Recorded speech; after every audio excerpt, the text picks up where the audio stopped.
저는 오늘 우리에게 주신 이 누가복음 23장 39절부터 43절의 말씀을 가지고 생각을 바꾸고 운명이 바뀐 사람, 내 생각을 바꿔서 운명을 변화시킨 사람이라고 하는 그런 제목으로 말씀을 나눌 때, 지금까지 우리가 가졌던 잘못된 생각이 있다고 한다면 오늘 우리의 생각을 바꾸고 우리의 마음의 자세를 바꿔서 여러분도 승리의 삶, 여러분의 삶이 운명이 바뀌는 그러한 삶을 다 살아가시는 우리 성도님들이 될 수 있기를 주의 이름으로 축원합니다. 이 세상을 살아가는 우리 모두는 다 승리하는 삶을 살기를 원합니다. 아름다운 삶을 살기를 누구나 다 바라고 있습니다. 그러나 그것이 뜻대로 되지 않습니다. 왜 그렇습니까? 미국의 유명한 저술가요, 교사며 기업가인, 그리고 유명한 컨설턴트인 스티븐 콥이라는 사람이, 정확히 얘기하면 스티븐 리차드 콥이라는 사람은 성공하는 사람들의 7가지라고 하는 유명한 책을 썼습니다. 이 책은 이미 한국어로도 번역되어서 엄청난 사람들의 마음을 변화시켜 주었던 그러한 내용인데, 이 아름다운 습관을 가진 사람들, 그런 사람들, 그 다음에 성공하는 사람들의 7가지의 아름다운 그런 생각이 있는데, 그것이 뭐냐면 첫째로 긍정적인 생각을 가지는 것이라고 이야기하고 있습니다. 어떤 일을 하든지 항상 부정적인 생각을 갖지 아니하고, 항상 네거티브한 생각을 갖지 아니하고 포지티브한 생각을 가지는 사람들이 항상 승리하는 사람이라고 이렇게 쓰고 있습니다. 또한 분명한 목표를 가지고 생각하는 사람들, 목표 없이 사는 것이 아니라 목표를 가지고 사는 사람들이 승리하는 사람이라고 이렇게 쓰고 있습니다. 그리고 또한 우선적인 거, 우선순위부터 먼저 생각하고 사는 사람들이 성공하는 사람이라고 이렇게 써놓고 있습니다. 그리고 서로의 이익을 위한 관계를 잘하는 사람들, 인간관계를 잘하고 주위에 있는 모든 사람들과의 관계를 잘하는 사람들이 성공하는 사람이다, 이렇게 써놓았습니다. 그래서 하버드 대학 경영대학에서는 지식을 배우는 것도 중요하지만, 어떤 공부를 하는 것도 중요하지만 인간관계를 맺는 것이 가장 중요하다고 이렇게 가르치고 있습니다. 그리고 시너지 효과, 주어진 기회를 잘 활용하는 사람, 그것을 잘 생각하고 활용하는 사람이 성공하는 사람이다. 그리고 남의 말을 끝까지 잘 들어주는 이해력 있는 사람이, 그런 사람이 승리하는 사람이요, 아름다운 삶을 사는 사람이요, 성공하는 사람이라고 이렇게 써놓았습니다. 그리고 몸과 마음을 잘 단련해서 건강한 사람이 승리하는 사람이다, 이렇게 말하고 있습니다. 그래서 이러한 아름다운 습관을 가진 사람들, 이런 사람들이 승리하는 삶을 살 수 있는데, 그는 결론 부분에서 말하고 있는 것은 한 가지, 한마디로 성공할 수밖에 없는 사람은 성공할 수밖에 없는 생각을 가지고 사는 사람이라고 이렇게 결론을 내리고 있습니다. 여러분, 이 말은 거꾸로 이야기하면, 역으로 이야기하면 실패할 수밖에 없는 사람은 실패할 수밖에 없는 생각을 가지고 살고 있다라고 그렇게 말하고 있는 겁니다. 잘 되는 사람은 잘 되는 생각으로 살고, 안 되는 사람은 안 되는 생각으로 산다고 하는 이 내용을 통해서 우리는 마음의 자세, 생각이 얼마나 중요한가를 강조하고 있는데, 왜 그렇습니까?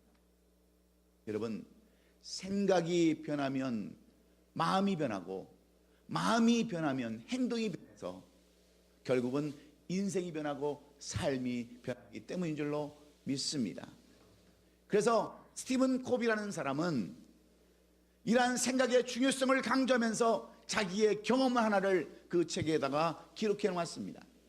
어느 날 이 스티븐 콥이가 지하철을 타고 가는데, 어느 역에서 어느 아버지가 조그마한 아이를 데리고 이 지하철을 탑니다. 전철을 탑니다. 그런데 그 아버지의 얼굴이 너무나도 무겁습니다. 슬픔에 잠겨 있습니다. 처량해 보입니다. 의자에 앉자마자 마치 로댕이 조각한 생각하는 사람들처럼 한쪽에 턱을 괴고 머리를 숙이고 깊은 묵념에 빠지고 슬픈 얼굴로 앉아 있습니다. 그런데 같이 데리고 왔던 한 아이는 처음 이 지하철을 타는 것처럼 이리 뛰고 저리 뛰고 마치 놀이터처럼 그 전철 안에서 떠들고 다닙니다. 장난치고 사람들이고 부딪히고 계속해서 떠들고 다니자 모든 사람들이 갑자기 얼굴이 이그러지기 시작합니다. 분위기가 이상해집니다. 거기 앉았던 스티븐 코비도 마음이 언짢았습니다. 왜 저 사람은 저렇게 자기 아들이 뛰어들고 있는데 왜 저렇게 마음대로 노는데 가만히 놔두고 저렇게 앉아있는 것일까 하고 마음이 불편했습니다. 그런데 어떤 용기 있는 사람이 나타나서 이 아버지 앞에 찾아가서 얘기를 합니다. 여보세요, 왜 당신 아들이 저렇게 뛰어놀고 이렇게 시끄럽게 하는데 당신은 이러고 앉아있습니까? 당신이 여기 전세를 냈습니까? 최소한 예의는 지켜야 되고 공공질서는 지켜야 되지 않겠습니까? 하고 따지자 그때서 사태를 파악한 아버지가 벌떡 일어나서 사과를 합니다. 죄송합니다. 제가 그럴 만한 이유가 있습니다. 몇 시간 전에 우리 아내가 갑자기 길을 가다가 교통사고를 당해서 죽었다고 하는 소식을 듣고 지금 병원 안치실에 찾아가는 중입니다. 앞으로 장례식은 어떻게 치료하며 앞으로 삶은 어떻게 살아야 할 것인지 곰곰이 생각하다가 그만 우리 아이를 이렇게 케어하는 것을 잊어버리고 챙기는 것을 잊어버리고 제 생각과 제 마음으로 이렇게 앉아있다가 민폐를 끼쳤습니다. 잘못했습니다. 용서해 주세요. 이렇게 사과했어요. 그러자 갑자기 전철 안이 침묵이 흐릅니다. 그리고 어떤 한 사람이 벌떡 일어나서 이렇게 얘기합니다. 여러분, 우리가 이분의 마음을 헤아리지 못했습니다. 이분의 심정을 헤아리지 못했습니다. 이분의 환경을 우리가 몰랐습니다. 그런데 우리가 이렇게 전철에서 만난 것도 얼마나 인연입니까? 이분을 우리가 도와주라고 이렇게 만난 것 같습니다 하고 모자를 벗어서 이분에게 동정심이 가고 이분을 도와주기를 원하시는 분들은 자기의 정성을 좀 피해달라고 하면서 돈을 걷기 시작했습니다. 스티븐 코비도 자기가 있는 돈을 다 털어서 거기다가 그 헌금을 했습니다. 그러면서 그는 이렇게 결론을 내렸습니다. 생각을 바꾸고 마음을 바꾸니 지옥에서 천국으로 바뀌게 되고 환한 얼굴에서 성난 얼굴에서 인자한 얼굴로 헌신한 얼굴로 바뀌더라고 이렇게 이야기하고 있습니다. 방금 전까지만 해도 화나고 힘들었던 그러한 사람들이 이제는 헌신하는 사람들로 바뀌었다고 하는 것은 무엇을 의미하는 겁니까? 그만큼 생각하는 것이 중요하다고 하는 것을 이야기하는 겁니다. 그런데 오늘 이 본문도 마찬가지 말씀입니다. 오늘 이 본문의 말씀은 예수님께서 십자가에 달리시고 돌아가실 때에 예수님 양우편에 그 세워졌던 두 강도의 이야기를 오늘 본문은 우리에게 소개해 주고 있습니다. 저렇게 예수님께서 십자가에 달려 돌아가실 때에 흉악한 두 강도가 옆에서 같이 달려서 십자가의 처형을 당하게 되었습니다. 유대인들 중에서 사두개인이나 바리새인들은 예수님이 지었던 죄를 마치 저 두 강도가 지었던 흉악한 죄처럼 여겼습니다. 그래서 사형이 마땅하다라고 어떤 이슈를 만들고 어떤 이유를 만들어서 저렇게 예수님을 처형하게 된 겁니다. 이 두 강도가 사람을 죽이고 남의 물건을 빼앗고 그래서 저렇게 십자가에 사형을 당할 수밖에 없었던 그 죄를 예수님도 똑같이 민심을 혼란하게 하고 사회를 불안하게 한 그러한 죄로 적용해서 이렇게 똑같이 사형을 당하게 할 때에 한 강도는 이렇게 예수님을 향해서 비난합니다. 내가 그리스도가 아니냐, 너와 우리를 구원하라 하면서 예수님을 비방합니다. 내가 이 땅에 살 때는 메시아라고 많은 사람들을 구원한다라고 했던 내가 어찌하여 너 하나 구원 못하고 우리 하나 구원 못하고 이렇게 십자가에서 달려 죽느냐 하는 비방의 목소리입니다. 그러나 한 사람은 어떻습니까? 한 사람은 그를 꾸짖어 이르되 내가 동일한 정죄를 받고도 하나님을 두려워하지 아니하느냐? 우리가 우리의 행한 일에 상당한 복을 받는 것이니 이에 당연하니와 이 사람이 행한 것은 옳지 않은 것이 없다 그럽니다. 무슨 말을 이렇게 하는 거냐? 우리는 우리의 죄 때문에 당연히 십자가에서 죽을 수밖에 없지만 저분 예수 그리스도는 무슨 죄가 있느냐? 저분이 사람을 죽였느냐? 저분이 나쁜 짓을 했느냐? 저분이 우리에게 무엇을 해고자 했느냐? 저분 아무 죄도 없이 이렇게 십자가에 달리신 것은 잘못된 것이다 하면서 저분이 하신 모든 일은 옳지 않은 일이 하나도 없다고 하면서 마지막으로 그가 주님 앞에 고백합니다. 예수여, 당신의 나라에 임하실 때에 나를 기억하소서. 이렇게 고백을 합니다. 여러분, 이 두 강도의 차이가 무엇입니까? 결과가 어떻게 됐겠습니까? 예수님을 영접하고 예수님 앞에 나를 생각해달라고 한 그러한 강도는 오늘 주님께서 43절의 말씀에 내가 진실로 내게 이르노니 오늘 내가 너와 함께 낙원에 있으리라. 영원히 죽어야 할 마땅할, 그래서 영원한 지옥에 빠져야 할 한 그러한 강도가 구원받고 예수님과 함께 낙원에 있으라고 하는 약속을 받은 이 귀한 말씀을 통해서 우리는 무엇을 교훈받아야 하겠습니까? 세상 사람들은 7가지의 습관을 가지고 7가지의 좋은 생각을 가지면 성공할 수도 있다라고 말씀합니다. 그러나 오늘 본문은 세상 사람들은 7가지의 아름다운 생각을 가지면 성공할 수 있지만 우리 그리스도인들은 3가지만 가지고 있어도 승리할 수 있다. 넘어지고 쓰러진 삶을 살았어도 다시 일어날 수 있다. 저 낙원에 있을 수 있는 그런 자격을 가질 수 있다라고 우리에게 말씀해주고 있는 내용들이 오늘 이 본문에 고스란히 기록되어져 있습니다. 사랑하는 성도 여러분, 여러분들은 어떤 생각을 가지시고 어떤 마음의 자세를 가지시고 신앙생활을 하십니까? 그저 물결 치는 대로 바람 부는 대로 살아가십니까? 아무 생각도 없이 아무 개념도 없이 그저 그런 대로 하루하루를 살아가십니까? 아니면 어떤 생각으로 살아가십니까? 한번 오늘 로댕이 조각했던 생각하는 사람들처럼 우리 자신을 되돌아보면서 깊은 생각에 잠기고 나는 어떻게 하면 이 짧은 세상, 험한 세상, 힘든 세상에서 넘어지지 않냐고 쓰러지지 않냐고 쓰러졌어도 다시 일어날 수 있는 그러한 능력 있는 사람, 주님과 함께 낙원에 관한 삶을 살 수 있을까? 우리 한번 깊이 생각해 보고자 합니다.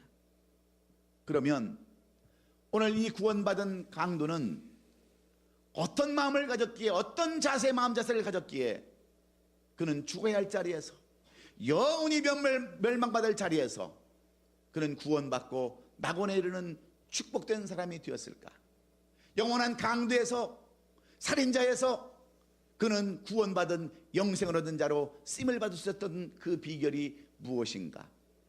오늘 깊이 생각해 보면서 여러분도 오늘 이 구원받은 강도처럼 생각하고 그러한 마음의 자세를 갖는 저와 여러분 될 수 있기를 주의 이름으로 축원합니다. 그러면 오늘 이 구원받은 강도는 어떻게 해서 어떤 마음의 자세를 갖고 어떤 생각을 가지고 삶으로 그런 승리할 수 있었다라고 오늘 본문에서 우리에게 교훈해 줍니까? 첫째는 항상 하나님을 두려워하는 생각으로 살았음을 고백하고 있습니다. 오늘 본문 40절에서 하나는 그 사람을 꾸짖어 이르되 내가 동일한 정죄를 받고서도 하나님을 두려워하지 아니하느냐? 자기 동료를 꾸짖습니다. 여러분, 많은 사람들이 하나님을 두려워하지 않고 삽니다. 구원받지 못한 강도도 하나님을 두려워하지 않았습니다. 내가 예수거든, 네가 메시아거든, 너와 나를 구원해보라고 멸시합니다. 바리새인들도 사두개인들도 로마 병정들도 예수님을 무시하고 침뱉고 조롱합니다. 왜 그렇습니까? 하나님을 두려워할 줄을 모르기 때문에 그렇습니다. 그런데 오늘 구원받은 강도는 하나님을 두려워하는 마음을 가지고 있었습니다. 여기서 두렵다고 하는 말은 경외한다고 하는 말입니다. 떨리고 두려운 마음으로 하나님을 찬양하고 오직 하나님밖에 없다고 하는 유일신의 하나님을 찬양하고 경배하는 것이 바로 두려움을 갖는 것이고 경외하는 겁니다. 그런데 오늘 이 구원받은 강도는 그런 삶을 살았습니다. 떨리는 마음으로, 두려운 마음으로, 늘 불과 같은 눈동자로 바라보시는 그 하나님을 늘 두려워하는 마음으로 살았습니다. 그래서 그는 마지막에 영원히 죽어야 할 그러한 저주받은 인생에서 다시 사는 인생으로, 낙원에 이르는 그러한 삶으로 그는 인생이 바뀌고 운명이 바뀐 줄로 믿습니다. 사랑하는 성도 여러분, 하나님을 두려워한다고 하는 것 너무나도 중요합니다. 지금도 살아계셔서 우리의 모든 것을 보고 계시는 하나님을 의식하면서 하나님의 말씀대로 산다고 하는 것처럼 여러분, 자기 인생을 아름답게 사는 사람들이 없습니다. 그래서 이 구원받은 강도는 늘 하나님을 두려워하는 가운데 살았기에 마지막 십자가에서 그는 예수님의 은총을 입게 된 줄로 믿습니다. 하나님을 두려워하는 사람들은 어떤 삶을 삽니까? 우리는 창세기 39장에서 요셉을 살펴볼 수 있습니다. 요셉은 형제들의 미움을 받아서 그는 애굽의 시대장이었던, 애굽 왕의 시대장이었던 보디발의 집에 종으로 팔려갑니다. 그 집에 들어가서 이 요셉은 모슴처럼 살았습니다. 때로는 멸시도 받고 때로는 고난도 당하고 어려움을 당했지만 그는 늘 하나님을 두려워하면서 하나님의 살아계심을 깨닫고 그는 열심히 일함으로 말미암아 그 집의 가정 총무까지 되었습니다. 그런데 어느 날 이 보디발의 아내가 이렇게 열심히 살고 성실히 살고 모습이 준수한 요셉을 유혹합니다. 날마다 동침하자고 그를 유혹합니다. 그러나 하나님이 살아계시고 하나님이 역사하시는 것을 늘 알고 두려움 가운데 살았던 요셉은 내가 어찌 하나님 앞에 득죄하려 하면서 그는 웃옷을 벗어던지고 그 유혹을 뿌리쳤지만 결국 그가 가야 할 곳은 감옥이었습니다. 험한 곳, 더 심한 곳, 더 어려운 곳에 가게 되었지만 하나님을 두려워할 줄 아는 이 요셉을 통해서 하나님은 어떻게 사용하시죠? 요셉을 애굽 나라 이방 나라의 국무총리로 사용하셨던 것을 볼 수 있습니다. 한갓 종에 불과했던 그러한 사람이, 모습처럼 살았던 한 사람이 하나님을 두려워할 줄 알고 하나님을 경외할 줄 아는 삶으로 말미암아 한 나라의 모든 살림을 책임지는 국무총리로 살았음을 우리는 분명히 기억해야 합니다. 왜 그렇습니까? 하나님을 두려워하는 사람, 하나님을 경외하는 사람에게는 하나님께서 그런 사람에게 한량없는 은혜를 베풀어 주시기 때문인 줄로 믿습니다. 우리가 잘 아는 다윗과 사울의 차이가 여러분 어디에 있다고 생각하십니까? 우리는 다윗과 사울 그러면 순종과 불순종의 차이라고 우리는 그렇게 배웠고 또 그렇게 이야기할 수 있습니다. 그렇습니다. 분명히 순종과 불순종의 차이로 사울은 왕위에서 물러났고 다윗은 순종함으로 다시 왕이 되었습니다. 그런데 이 순종과 불순종의 근원은 어디입니까? 근원은 바로 하나님을 두려워하지 않느냐, 하나님을 두려워하느냐에 있음을 우리는 기억합니다. 하나님을 두려워하는 사람은 순종하게 되어 있습니다. 하나님을 두려워하지 않는 사람은 불순종할 수밖에 없습니다. 그래서 다윗과 사울의 차이는 순종과 불순종이지만 하나님을 두려워하지 않느냐, 두려움의 차이에 있음을 우리는 분명히 알아야 합니다. 이 생각의 차이로 인해서 극과 극의 삶을 살게 된 것이 다윗과 사울의 차이 아닙니까? 그래서 다윗은 이렇게 시편에서 55편 5절에서 이렇게 고백합니다. 두려움과 떨림이 내게 이르고 공포가 나를 덮었도다. 여러분, 다윗은 죄를 여러분 사울보다 더 많이 졌습니다. 그는 살인죄까지 졌습니다. 오늘 십자가에 달려서 죽어야 할 죄인이 바로 다윗이었습니다. 그런데 그는 어떤 생각을 갖고 있습니까?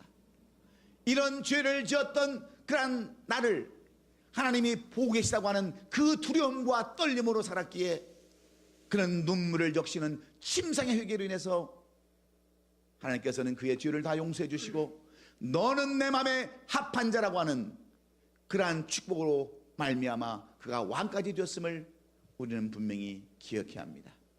여러분에게는 그런 마음이 있으십니까? 그런 생각이 있으십니까? 죄를 지어도 우리는 하나님을 두려워하지 않습니다. 그 어떤 잘못을 해도 하나님을 두려워하지 않습니다. 이것이 문제입니다. 이 생각이 잘못된 것입니다. 그래서 하나님의 쓰임을 받지 못하고 축복받지 못하고 늘 그런 삶, 쓰러지고 넘어지는 삶, 비참한 삶. 여러분, 일반 새끼 밥 먹는 것 홈레스도 다 같이 먹을 수 있어요. 부지런만 하면 홈레스도 새끼 다 찾아 먹을 수 있습니다. 게을르고 그래서 그렇지 새끼 여기 미국에서 못 먹는 사람이 누가 있어요? 정신병 걸리지 않은 사람 위에는 다 밥 먹을 수 있습니다. 그런데 중요한 것은 생각입니다. 아무 개념도 없이 생각도 없이 하나님이 계시는지 안 계시는지도 모르고 두려움 없이 사는 사람의 결론은 어디입니까? 낙원이 아니라 지옥이요 영원한 불모심을 여러분 기억하시고 아직까지 내가 하나님을 두려워하지 못하는 그런 삶을 살아가고 있다면, 그래서 내가 하나님 앞에 쓰임받지 못하고 있다고 한다면 여러분 하나님을 두려워하는 생각, 경외하는 생각으로 마음을 바꾸시고 다시 한번 회복할 수 있는 저와 여러분 되시기를 예수님의 이름으로 축원합니다. 두 번째로, 오늘 구원받은 강도는 왜 구원을 받았습니까? 죄를 지으면 반드시 보응받는다고 하는, 반드시 이후에는 심판이 있다고 하는 그런 생각으로 살았음을 고백하고 있습니다. 오늘 본문 40절에 보면 한 사람은 내가 동일한 정죄를 받고도 하나님을 두려워하지 아니하느냐라고 다른 동료를 향해서 꾸짖습니다. 그런데 여러분, 구원받지 못한 사람은 어때요? 내가 그리스도가 아니냐, 너와 우리를 구원하라 하면서 비방하고 비난합니다. 오히려 욕합니다. 왜 그래요? 이후에 자기가 한 그대로 거두는 것을 알지 못하기 때문에 그렇습니다. 그러나 구원받은 강도는 자기가 지은 죄에 대해서 분명한 보응이 있음을 깨닫고 그 죽음을 그대로 받아들이면서 겸손한 마음으로 나갔을 때 주님은 그 모든 모습들을 다 보고 계시지 않습니까? 똑같이 십자가에 달려있는데 한 사람은 자기 죄에 대해서도 알지 못합니다. 오히려 그러면서 변명하고 이유를 댑니다. 내가 재수가 없어서 잡혀왔다라고, 내가 재수가 없어서 이렇게 십자가에 달렸다라고 원망하며 불평합니다. 그런데 한 사람은 어떻습니까? 내가 죽는 것은 당연한 것이라고, 내가 심은 대로 거두는 것이라고, 그리고 심판받는 것이라고 생각했을 때 주님은 이 모습을 다 보시면서 그에게 오늘 내가 나와 함께 낙원에 있으라고 하는 축복을 주셨다고 하는 것이 오늘 본문의 말씀이 아닙니까? 여러분, 우리는 이 하늘의 법칙, 이 자연의 법칙, 식물의 법칙, 거둠의 법칙을 우리는 분명히 알아야 합니다. 그래야, 그런 생각을 가지고 살아야 여러분 우리는 넘어지지 않냐고, 쓰러지지 않냐고 올바른 신앙생활을 할 수 있는 거예요. 이것을 모르니까 우리가 어떤 삶을 살아갑니까? 남의 가슴에 상처를 줍니다. 눈물을 뽑습니다. 괴로움을 줍니다. 이것을 우리가 알아야 되잖아요. 오늘 구원받은 강도는 이것을 알았습니다. 내가 심은 대로 거둔다고 하는 이 원리를 너무나도 잘 알고 생각하면서 마지막까지 주님 앞에 부르짖고 간구하는 이 구원받은 강도를 우리는 분명히 기억해야 될 줄로 믿습니다. 그래서 로마서 6장 23절에서 죄의 싹은 사망이요 하나님의 은사는 그리스도 예수 우리 주 안에 있는 영생이라 하신 것처럼 죄에 대하여 무지한 사람은 저주의 사망 가운데 살 수밖에 없습니다. 죄의 결국은 사망이기에 죽음으로 끝나는 것이 아니라 영원한 풀무불에 들어가야 하기에 죄를 지으면 심판이 있다는 것을 알고 회개해서 주 안에 거해야 우리가 쓰임받는 사람으로 다시 회복되는 사람으로 살 수 있는 줄로 믿습니다.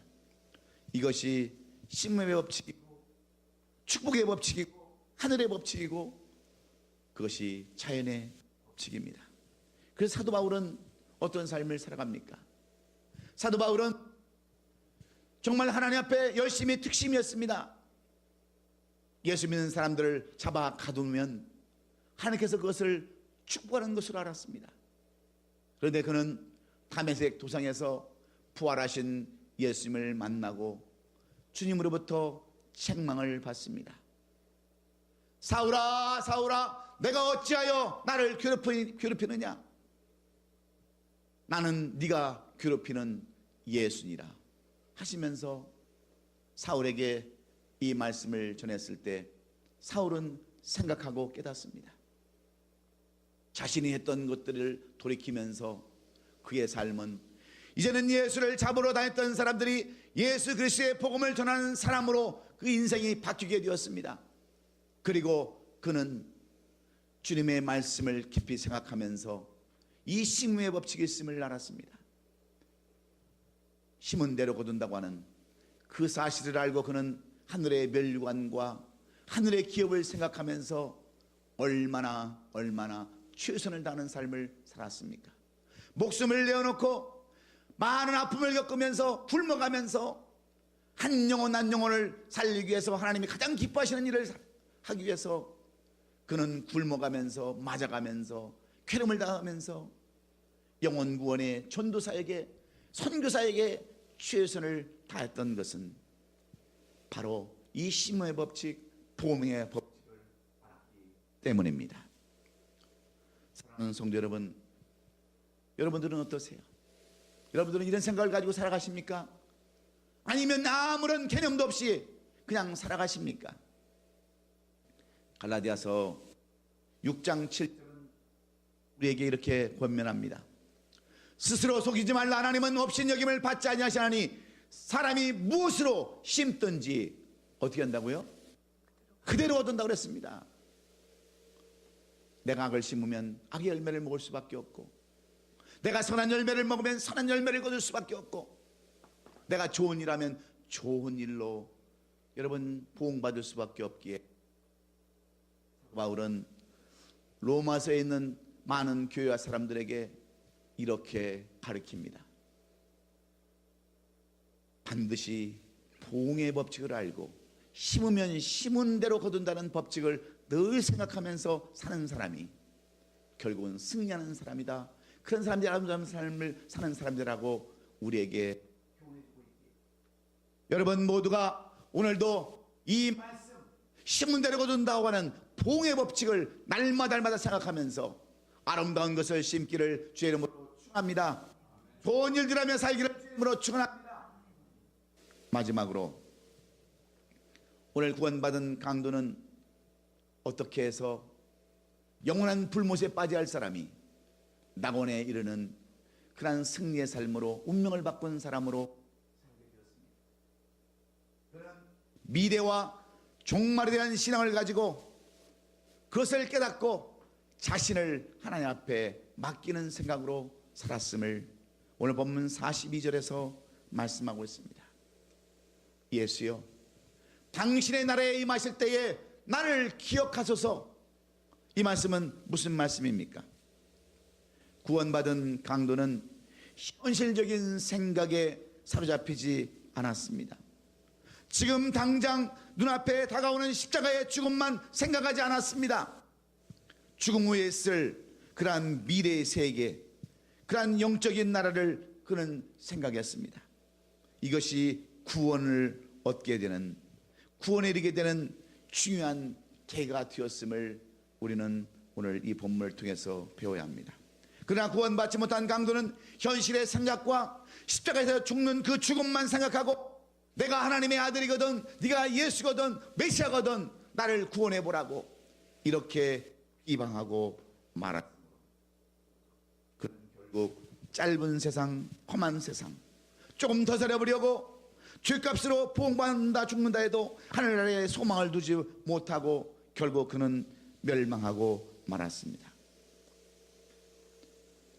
사랑하는 성도 여러분, 그러므로 우리도 당장 우리의 삶이 힘들다 할지라도, 지난 한 주간이 너무나도 어렵고 힘든 삶이었다 할지라도, 십자가의 고통의 길로 우리가 간다 할지라도 현실을 바라보지 말고 미래에 대한 소망을 바라보면서 육적인 것보다는 영적인 것을 우리는 추구해야 되는 줄로 믿습니다.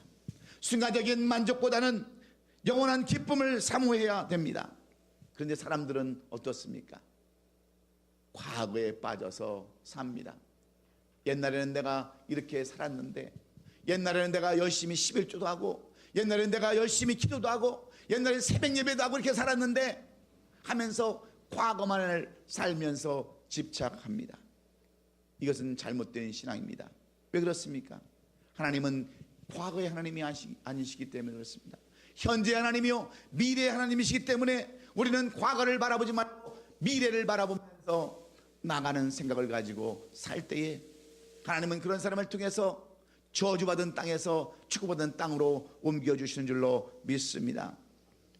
그래서 시편 18편 46절에서 여호와는 살아계시니 나의 반석을 찬송하며 내 구원의 하나님을 높일지라고 시편 기자는 이렇게 주님을 찬양합니다.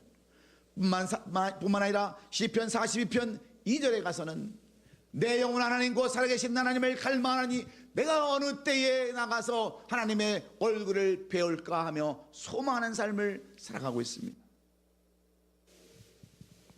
우리도 항상 미래를 바라보며 오늘 하루하루를 살더라도, 힘든 삶을 살더라도 이러한 종말론적 신앙으로 산다고 한다면 영원한 나라, 소망의 나라에 우리도 옮겨지는 줄로 믿습니다. 우리가 세계적인 조각가 로댕을 이야기하면 그 대표적인 작품이 무엇입니까? 어떤 거예요? 생각하는 사람이라고 하는 그러한 작품입니다. 한 사람이 턱을 이렇게 오른손으로 개고 머리를 숙인 채 깊은 상념에 빠져 있는 이 작품은 우리가 잘 아는 대로 단테의 신곡 중에서 지옥편에서 있는 한 소재를 가지고 그는 조각품을 만들었습니다.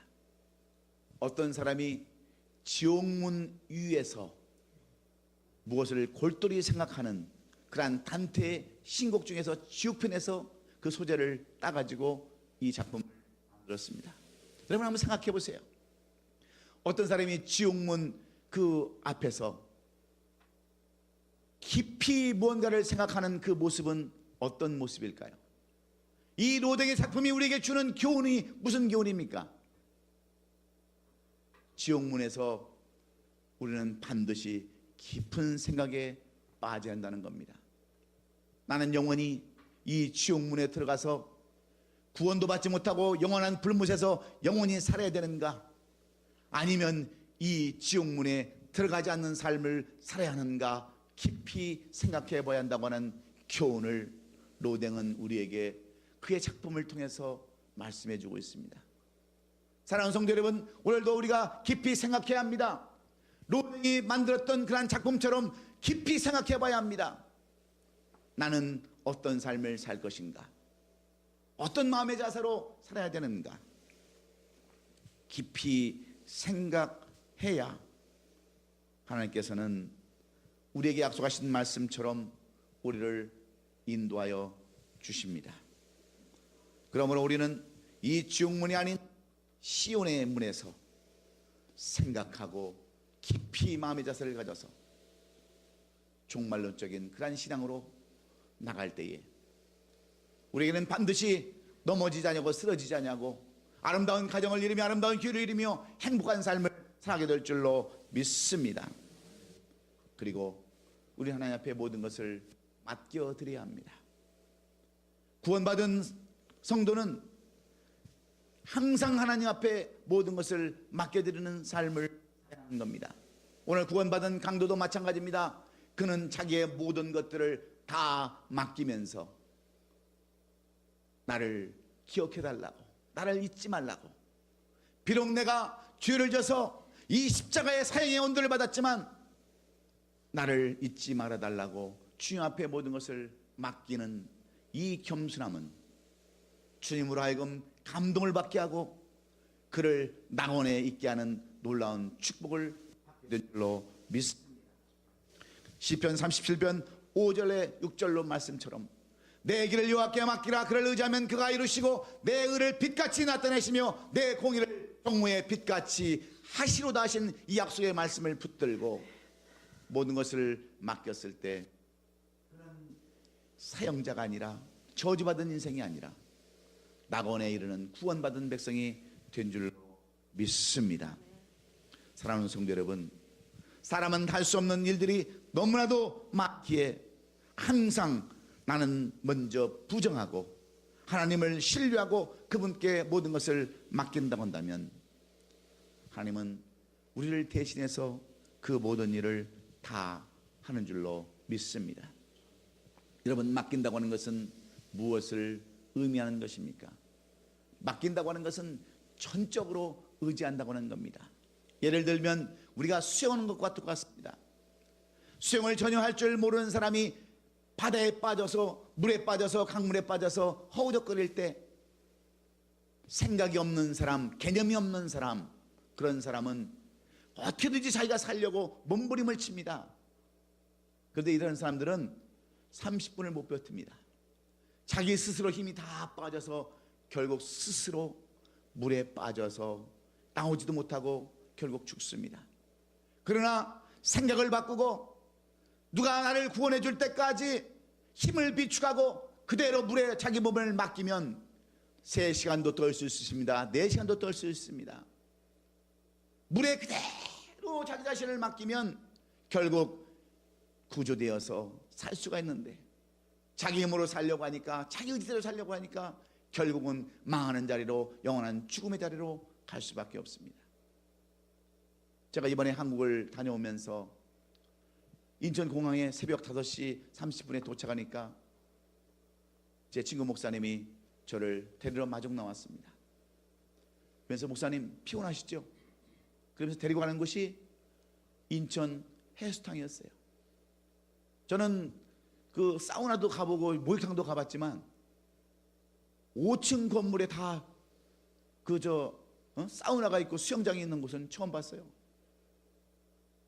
그렇게 큰 수영장에 가서 그 사우나에 가서 몸을 녹이고 목욕을 하고 좀 쉬려는 겁니다.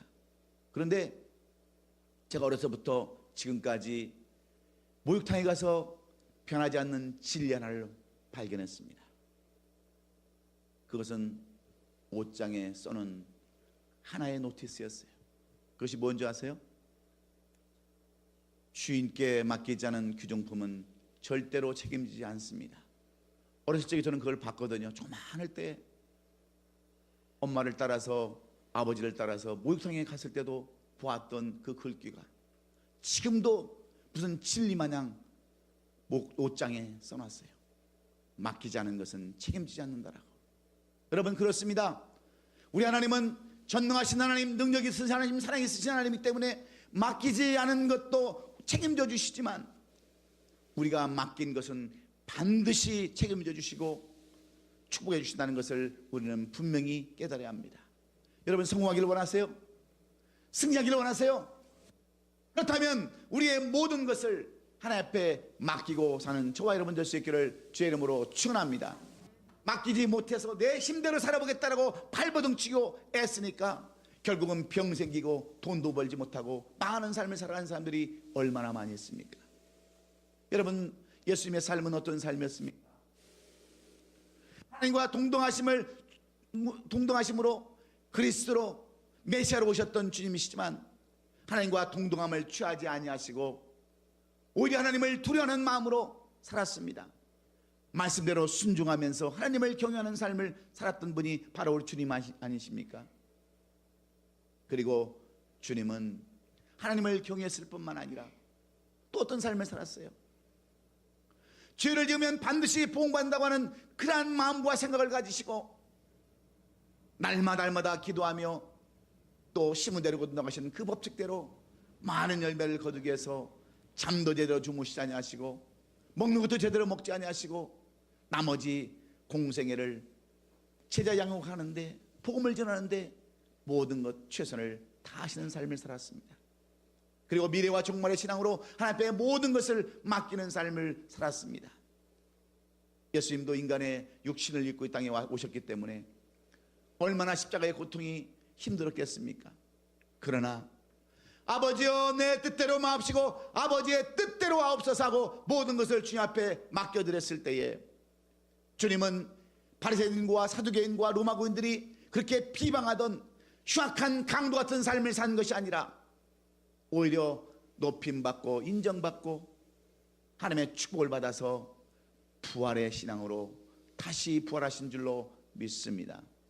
하나님 우편에 올라가셔서 하나님 우편에 앉으셔서 이제는 재림의 주로 오시는 줄로 믿습니다. 무엇 때문입니까?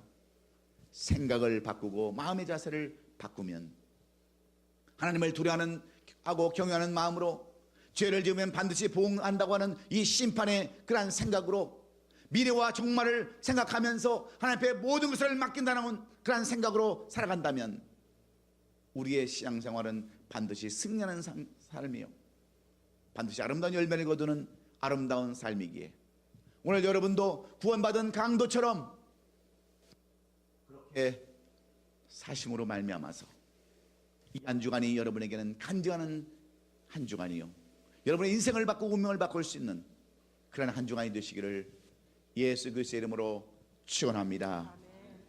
축원합니다. 기도하겠습니다.